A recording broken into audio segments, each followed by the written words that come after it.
showing out for the white cop. Neat. That's that radical small business. In this adventures overseas, what is our oil doing under their country? That whole issue, we can buy this stuff, we can trade, we could do it. There's this idea that since we developed the uses of oil, naturally all oil belongs to us. We should be in charge of oil because the West developed the technology. Everybody else who happens to have oil is just lucky, therefore it really belongs to us. That is crazy thinking. But it is a motivation that supports some philosophies and a lot of what's going on in the world today.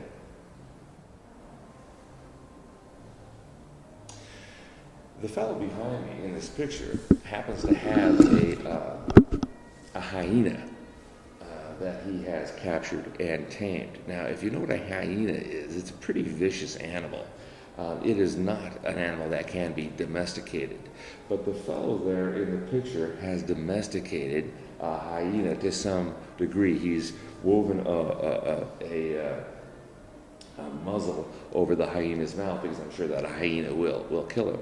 Well, if a fellow can domesticate a hyena, I suppose the fellow has some tremendous talents that could be doing just about anything else. Now, the reason he's not doing anything else is because a highly developed structure moved in, imposed it upon his country, and has left him out. There's no schooling for him. There is, if he wants to do anything, he needs to get a license. And if he makes any money, he has to pay tremendous overwhelming taxes, and this is all put in place by the people, the leaders in his country that have gone over to the United States or Britain or France and have learned how to be leaders in our style, in the Hamiltonian style, and they will oppress their own people. This is, I can understand, I don't agree, but I certainly can understand why Pol Pot would say destroy all Western influences, while they'd line up people in Cambodia, and if you had calluses on your hand, you would be spared. If you had no calluses, that means you were using your head, that means you were using probably Western technology. Therefore, these people have to be destroyed. A terrible way of approaching it, but an extremism that came out of the bitterness of the oppression that people are experiencing. And we're going to see more and more of that as our system, I say our system because it is ours. We're responsible for Hamiltonism. We're responsible for Hamiltonism. And as our system is falling apart, people are going to be pushing back. They're going to be struggling to get what they can as our ability to prop up these regimes falls apart. So we'll see, of course.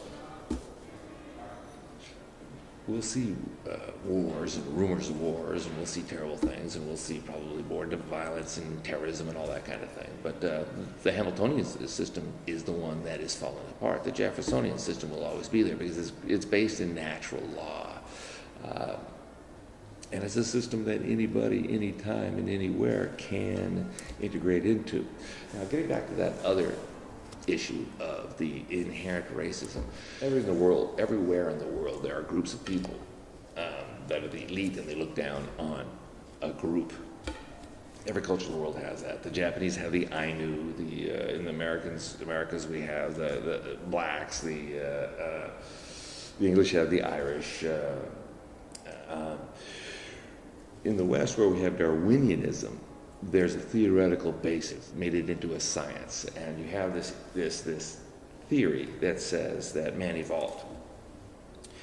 And this theory, when you match it with genetics and you say natural selection, and you say, well, white people can descend from blacks, but it's not possible for blacks to descend from whites.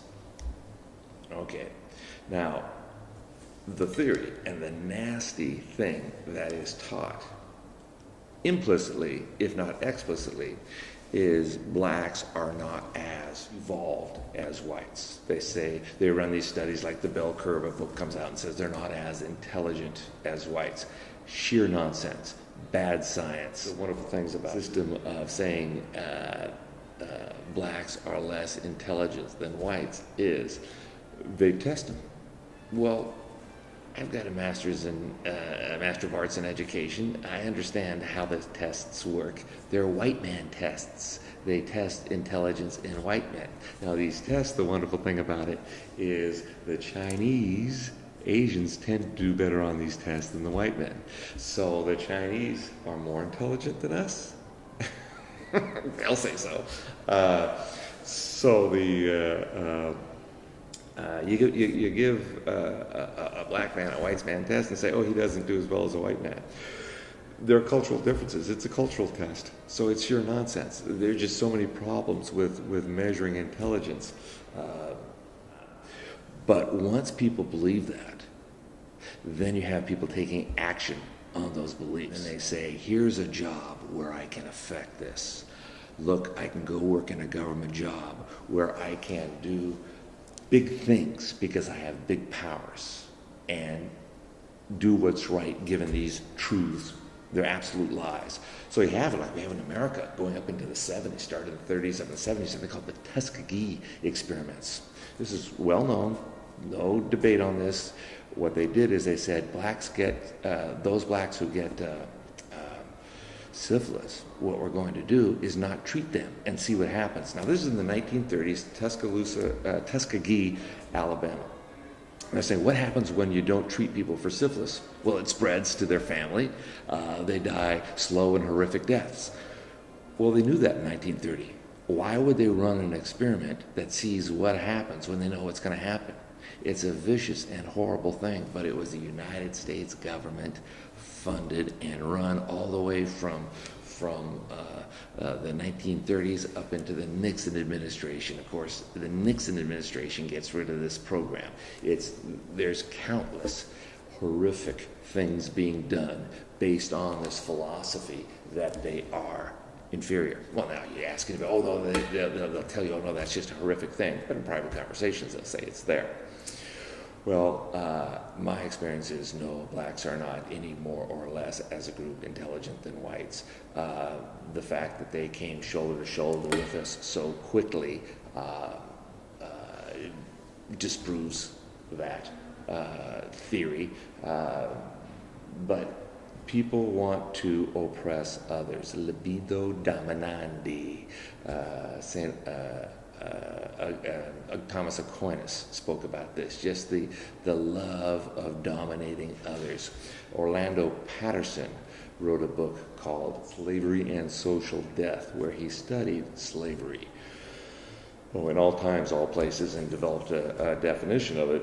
And he could not correlate economic activity, economic benefit, and slavery. Just couldn't do it. The data isn't there, the support isn't there. Then what is, if not economic, what is the point of slavery? It's very simple. Dominating others violently, dominating their lives. You have the power of life and death over another human being. Now that is ultimate. That's where a human gets to play God. So that's all there is to it. It's a horrific thing. It's a terrible thing, but there it is. Well, one of the things that happens is the NGOs, the non-governmental organizations, foreign interventionists, they come into a country and say, this is the way it should be. Well, the problem is we have no idea what anything should look like. Or worse, they say, well, this is what we do and you should do it too. That's nuts. Our ways are based on our culture, our history, our geography, our language. It's all based on us. So when we go over there and say, oh, you should do things our ways, crazy. It would develop something when we work at the small business level. Over the years, over the decades, over the centuries, they would develop whatever's best for them. It would be different in some respects. It would be theirs. It would allow what genius they have to be contributed.